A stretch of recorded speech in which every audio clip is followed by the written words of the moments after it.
তাদের কাছে আবার আবেদন করা যাবে। তারা আমার কাছে মনে হয়েছে যে নির্দিষ্ট গোষ্ঠীকে বিশেষ সুবিধা প্রদান আপনারা নামান যত ধরনের নির্বাচনিক যে মেকানিজমগুলো আছে সেই মেকানিজমগুলো তারা করেছে। তার ফলশ্রুতিতে তার কারণে একজন প্রার্থীর আচরণ বিধি অনুযায়ী একজন প্রার্থীর আমি নিজে 2019 সালে ফ্যাসিস্ট আমলে যে নির্বাচন করেছি সেই নির্বাচন হয়নি। সেই নির্বাচন সকলেই বয়কট করেছেন। একটা কার্যকর নির্বাচন ছিল।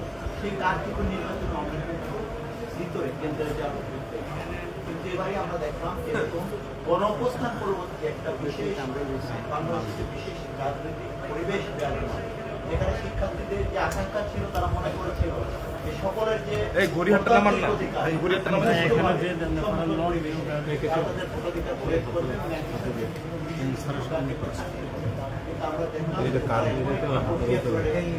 এখানে আজকে আমাদের বলতে বাধ্য হচ্ছে যে এই নির্বাচন প্রক্রিয়া মেকানিজমের নির্বাচন প্রক্রিয়া বিশেষ নির্বাচনে একটি বিশেষ আমরা বাইরে যেতে পারেন। আমরা আমাদের একটি লিখিত অভিযোগ দিব, এরপর আমরা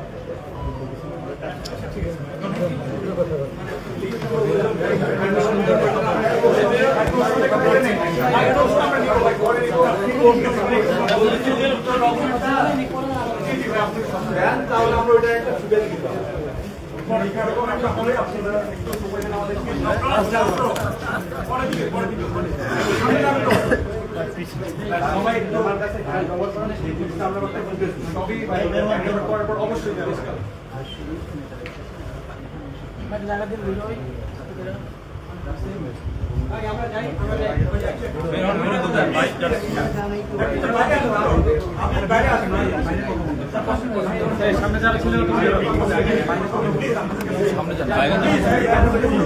সময় তখন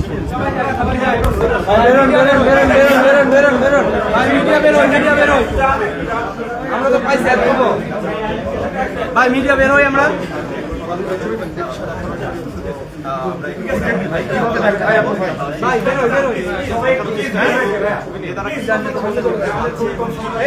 ভাই বেরোই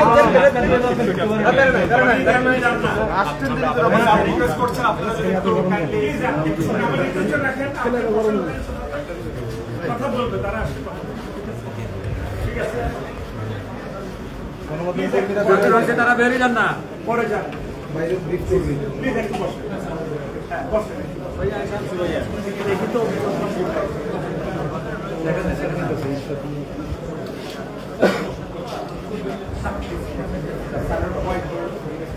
আমি রিকোয়েস্ট করলাম ভাই আপনারা আমার সাথে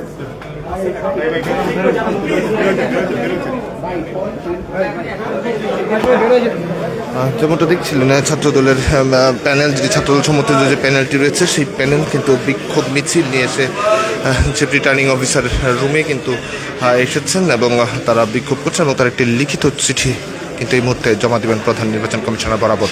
দর্শক, এই ছিল দাবিতে মিছিল পরবর্তী সময়ে ছাত্রদলের যে বিক্ষোভ সমর্থিত যে প্যানেল, সেই প্যানেল সঙ্গে বিক্ষোভ মিছিল নিয়ে এসে প্রধান নির্বাচন কমিশনারে যে লিখিত অভিযোগ দেওয়ার সময় সেখানে নেতৃত্ব দিয়েছেন ঢাকসুর ছাত্রদল সমর্থিত প্যানেলের ভিপি প্রার্থী আব্দুল ইসলাম আবিদ।